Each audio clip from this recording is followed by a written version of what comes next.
a demonstração da pertinência temática seria exigida desse grupo aqui, meio que para diminuir a quantidade de processos que eles poderiam propor. Quer ver? Ó, vamos contar. Quantas mesas da Câmara tem? Quantas mesas da Câmara existem? Uma. Quantas mesas do Senado? Duas. Quantos presidentes? Um só. Quantos PGR?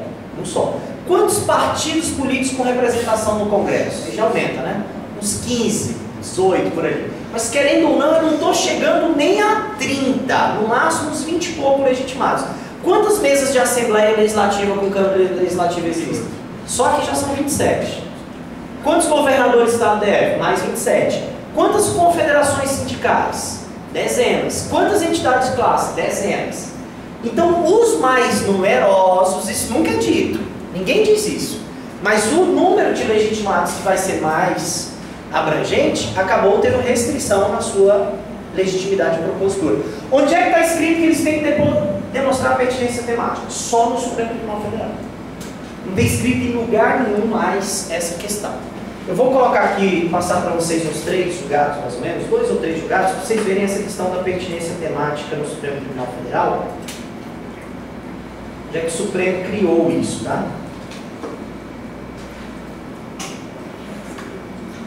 Ela serve somente para redução de processo ou tem mais outras coisas para... Não, eu até confesso que o Supremo Tribunal Federal, anota aí, ADI 3.710, ADI 3.710, ADI 2242. Eu confesso que o Supremo Tribunal Federal até tem uma lógica interessante. 2242. Olha a lógica dele. O que é a OAB? Posso dizer que a OAB é uma entidade de classe? É uma entidade de classe. Então o Supremo diz, por que a própria Constituição separou a OAB das entidades de classe? É porque a Constituição dividiu os legitimados em 2 grupos. Na visão do Supremo teria lógica essa questão da pertinência temática. Ok? Tranquilo? Dúvida? Beleza? Beleza? Então, tranquilo. Essa legitimidade ainda é assim, tá? Hoje ela ainda é assim, é separada. Pessoal, o Supremo também exigiu que alguns deles estivessem representados por advogado.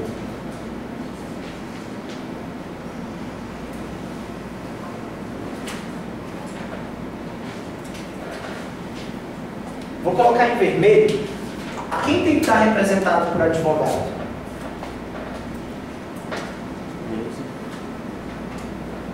As mesas, o presidente, o governador, o PGR, pelas suas próprias funções públicas, eles já são considerados capacitados processuais.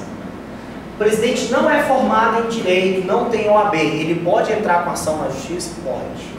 Okay? Não precisa de advogado. Quem precisa é o partido político, ok? Obviamente a OAB não precisa, né, gente? E as confederações sindicais e entidades de classe de âmbito nacional. Então esses que estão com asteriscozinho servem à necessidade de ter advogado. Quem tem que demonstrar que tem advogado. Tranquilo? Entidades de classe. Cabe dizer que o Supremo, até nesse ponto um pouquinho diferente, ele realizou uma ampliação do rol dos legitimados. Por uma questão de jurisprudência, o Supremo aceita que associações, claro que elas têm que ser o quê? De âmbito nacional, possam entrar com a ADI. Essa última aqui é interpretação do STF, que mudou umas 2 vezes. Antigamente o Supremo não aceitava, depois ele passou a aceitar. Associação de associações. Também tem que ter advogado, tá? Saúde.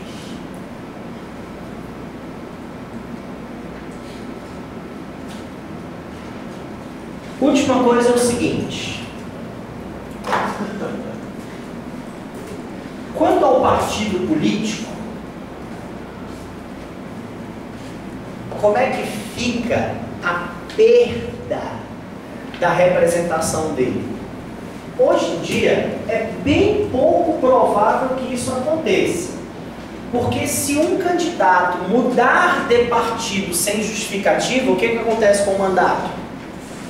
Fica com o partido, permanece com o partido. Mas pode acontecer na virada de uma legislatura. Vamos supor o seguinte, o partido só tem um deputado. Ou tem dois, pode ser. Aí ele propõe uma ADI, dá entrada na ADI, provando que tem representação no Congresso.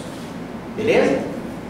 Muda a legislatura e esse partido não consegue eleger ninguém no Congresso. Nenhum deputado, nenhum senador. O que acontece com a ADI? Prossegue. Certo? Certo. Então anota aí o seguinte. A legitimidade do partido político,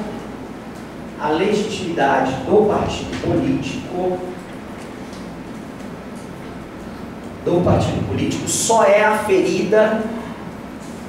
aferida no momento da propositura. Só é aferida no momento da propositura.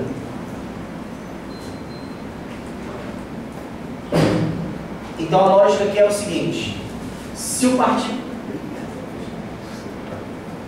partido político tem legitimidade no momento da propositura, não interessa a perda superveniente dessa legitimidade, certo?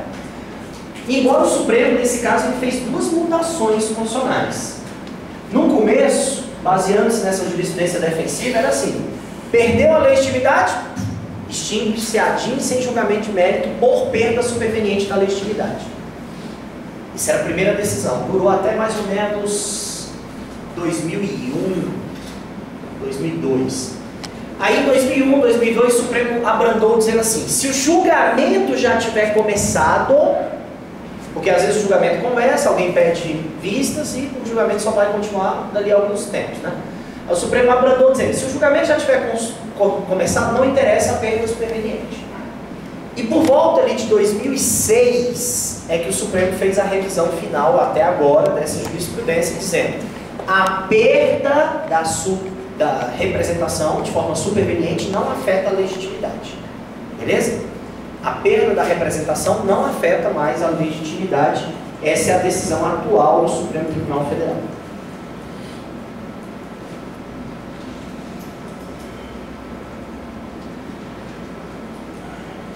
Alguma dúvida sobre os legitimados para a propositura?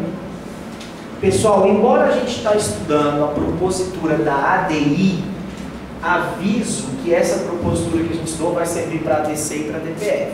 Ok? Que até agora a gente ainda não sabe bem para que serve, porque ela não tinha surgido. Ela vai surgir depois. Beleza? Alguma dúvida? Também por causa do aumento considerável do número de ações, o Supremo criou algumas jurisprudências. O Supremo criou algumas jurisprudências defensivas. Normalmente isso aqui é tão difícil de abrir que... Vídeo que você fala. Mano, Faustão ganhou um prêmio. Não pedi um paninho, senão vai fazer uma lista na aula.